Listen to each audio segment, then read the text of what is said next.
कुछ ही महीनों बाद हमारे देश में प्रधानमंत्री का चुनाव होना है, इसलिए आपको ये जानना जरूरी है कि सन 1947 से अब तक भारत के कितने व्यक्तियों ने प्रधानमंत्री के पद को संभाला और उनका कार्यकाल कितने दिनों का रहा। आइए इस वीडियो के माध्यम से पूरे विस्तार के साथ जानते हैं, तो मेरे साथ वीडियो के अंत तक बने रहिए।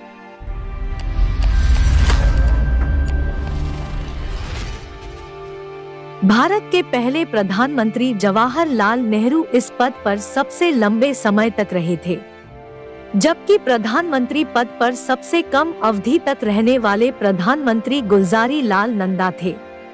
नंदा भारत के पहले कार्यवाहक प्रधानमंत्री भी थे और 13 दिनों तक पद पर रहे थे। सन 1947 से अब तक भारत ने 15 प्रधानमंत्री देखे हैं। 1947 से अब तक प्रधानमंत्रियों की सूची। भारत के प्रथम प्रधानमंत्री श्री पंडित जवाहरलाल नेहरू। कार्यकाल 15 अगस्त 1947 से 27 मई 1964 तक, 16 साल 286 दिन। पंडित जवाहरलाल नेहरू का जन्म 14 नवंबर 1889 को इलाहाबाद में हुआ था। उन्होंने अपनी प्रारंभिक शिक्षा अपने घर पर निजी शिक्षकों से प्राप्त की। 15 साल की उम्र में वे इंग्लैंड चले गए और हैरो में 2 साल रहने के बाद उन्होंने कैम्ब्रिज विश्वविद्यालय में प्रवेश लिया, जहां से उन्होंने प्राकृतिक विज्ञान में स्नातक की डिग्री प्राप्त की। 1912 में भारत लौटने के बाद वे सीधे राजनीति से जुड़ गए। यहाँ तक कि छात्र जीवन के दौरान भी वे विदेशी हुकूमत के अधीन देशों के स्वतंत्रता संघर्ष में रुचि रखते थे। उन्होंने आयरलैंड में हुए सिन्फेन आंदोलन में गहरी रुचि ली थी। उन्हें भारत के स्वतंत्रता संग्राम में अनिवार्य रूप से शामिल होना पड़ा। 1912 में उन्होंने एक प्रतिनिधि के रूप में बांकीपुर सम्मेलन में भाग लिया एवं 1919 में इलाहाबाद के होम रूल लीग के सचिव बने। 1916 में वे महात्मा गांधी से पहली बार मिले, जिनसे वे काफी प्रेरित हुए। उन्होंने 1920 में उत्तर प्रदेश के प्रतापगढ़ जिले में पहले किसान मार्च का आयोजन किया। 1920 से 22 के असहयोग आंदोलन के सिलसिले में उन्हें 2 बार जेल भी जाना पड़ा। पंडित नेहरू सितंबर 1923 में अखिल भारतीय कांग्रेस कमेटी के महासचिव बने। उन्होंने 1926 में Italy, Switzerland, England, Belgium, Germany एवं रूस का दौरा किया। बेल्जियम में उन्होंने भारतीय राष्ट्रीय कांग्रेस के एक आधिकारिक प्रतिनिधि के रूप में ब्रुसेल्स के सम्मेलन में भाग लिया।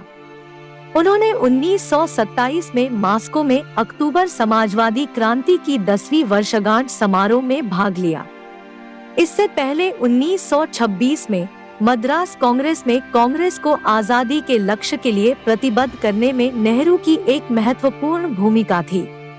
1928 में लखनऊ में साइमन कमीशन के खिलाफ एक जुलूस का नेतृत्व करते हुए उन पर लाठी चार्ज किया गया था। 29 अगस्त 1928 को उन्होंने सर्वदलीय सम्मेलन में भाग लिया एवं वे उन लोगों में से एक थे जिन्होंने भारतीय संवैधानिक सुधार की नेहरू रिपोर्ट पर अपने हस्ताक्षर किए थे। इस रिपोर्ट का नाम उनके पिता श्री मोतीलाल नेहरू के नाम पर रखा गया था। उसी वर्ष उन्होंने भारतीय स्वतंत्रता लीग की स्थापना की एवं इसके महासचिव बने। इस लीग का मूल उद्देश्य भारत को ब्रिटिश साम्राज्य से पूर्णतः अलग करना था। 1929 में पंडित नेहरू भारतीय राष्ट्रीय सम्मेलन के लाहौर सत्र के अध्यक्ष चुने गए, जिसका मुख्य लक्ष्य देश के लिए पूर्ण स्वतंत्रता प्राप्त करना था।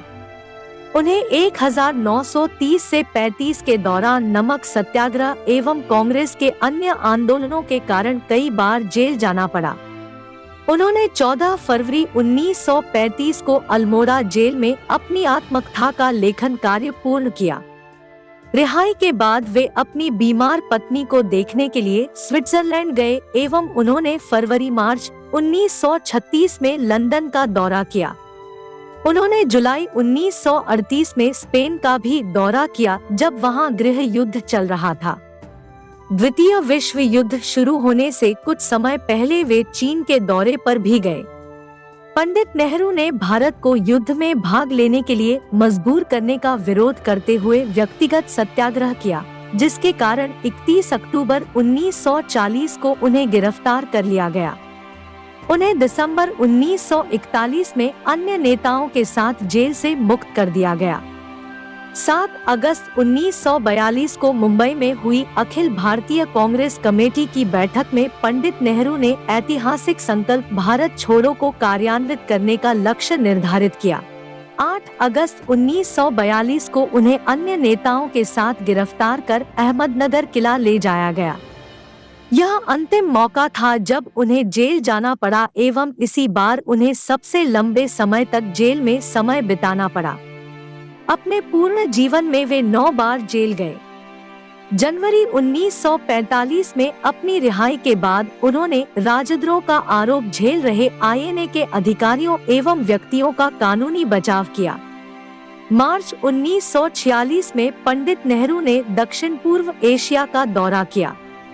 6 जुलाई 1946 को वे चौथी बार कांग्रेस के अध्यक्ष चुने गए एवं फिर 1951 से 1954 तक 3 और बार वे इस पद के लिए चुने गए। भारत के दूसरे प्रधानमंत्री श्री गुलजारी लाल नंदा। कार्यकाल 27 मई 1964 से 9 जून 1964 तक, मात्र 13 दिन। श्री गुलजारीलाल नंदा का जन्म 4 जुलाई 1898 को पंजाब के सियालकोट में हुआ था। उन्होंने लाहौर, आगरा एवं इलाहाबाद में अपनी शिक्षा प्राप्त की। उन्होंने इलाहाबाद विश्वविद्यालय में श्रम संबंधी समस्याओं पर एक शोध अध्येता के रूप में कार्य किया एवं 1921 में नेशनल कॉलेज, मुंबई में अर्थशास्त्र के प्राध्यापक बने। इसी वर्ष वे असहयोग आंदोलन में शामिल हुए। 1922 में वे अहमदाबाद टेक्सटाइल लेबर एसोसिएशन के सचिव बने, जिसमें उन्होंने 1946 तक काम किया। उन्हें 1932 में सत्याग्रह के लिए जेल जाना पड़ा एवं फिर 1942 से 1944 तक भी वे जेल में रहे। श्री नंदा 1937 में बम्बई विधानसभा के लिए चुने गए एवं 1937 से 1939 तक वे बम्बई सरकार के संसदीय सचिव, श्रम एवं उत्पाद शुल्क रहे। बाद में बम्बई सरकार के श्रम मंत्री 1946 से 1950 तक के रूप में उन्होंने राज्य विधानसभा में सफलतापूर्वक श्रम विवाद विधेयक पेश किया। उन्होंने कस्तूरबा मेमोरियल ट्रस्ट में न्यासी के रूप में, हिंदुस्तान मजदूर सेवक संघ में सचिव के रूप में एवं बॉम्बे आवास बोर्ड में अध्यक्ष के रूप में कार्य किया। वे राष्ट्रीय योजना समिति के सदस्य भी रहे। राष्ट्रीय मजदूर कांग्रेस के आयोजन में उन्होंने महत्वपूर्ण भूमिका निभाई थी और बाद में इसके अध्यक्ष भी बने थे। 1947 में उन्होंने जेनेवा में हुए अंतर्राष्ट्रीय श्रम सम्मेलन में एक सरकारी प्रतिनिधि के रूप में भाग लिया। उन्होंने सम्मेलन द्वारा नियुक्त the freedom of association committee पर कार्य किया एवं स्वीडन, फ्रांस, स्विट्जरलैंड, बेल्जियम एवं इंग्लैंड का दौरा किया ताकि वे उन देशों में श्रम एवं आवास की स्थिति का अध्ययन कर सके। मार्च 1950 में वे योजना आयोग में इसके उपाध्यक्ष के रूप में शामिल हुए। अगले वर्ष सितंबर में वे केंद्र सरकार में योजना मंत्री बने। इसके अलावा उन्हें सिंचाई एवं बिजली विभागों का प्रभार भी दिया गया। वे 1952 के आम चुनाव में मुंबई से लोकसभा के लिए चुने गए एवं फिर से योजना, सिंचाई एवं बिजली मंत्री के रूप में नियुक्त हुए। उन्होंने 1955 में सिंगापुर में आयोजित योजना सलाहकार समिति एवं 1959 में जेनेवा में आयोजित अंतर्राष्ट्रीय श्रम सम्मेलन में भारतीय प्रतिनिधिमंडल का नेतृत्व किया। श्री नंदा 1957 के आम चुनाव में लोकसभा के लिए चुने गए एवं श्रम तथा रोजगार और नियोजन के केंद्रीय मंत्री बनाए गए। बाद में वे योजना आयोग के उपाध्यक्ष नियुक्त हुए। उन्होंने 1959 में जर्मन संघीय गणराज्य, युगोस्लाविया एवं ऑस्ट्रिया का दौरा किया। 1962 के आम चुनाव में वे गुजरात के साबरकांठा निर्वाचन क्षेत्र से लोकसभा के लिए पुनः निर्वाचित हुए। उन्होंने 1962 में समाजवादी लड़ाई के लिए कांग्रेस फोरम की शुरुआत की। वे 1962 एवं 1963 में केंद्रीय श्रम एवं रोजगार मंत्री एवं 1963 से 1966 तक गृह मंत्री रहे। पंडित नेहरू की मृत्यु के बाद उन्होंने 27 मई 1964 को भारत के प्रधानमंत्री के रूप में शपथ ली। ताशकंद में श्री लाल बहादुर शास्त्री की मृत्यु के बाद फिर से 11 जनवरी 1966 को उन्होंने प्रधानमंत्री के रूप में शपथ ली थी।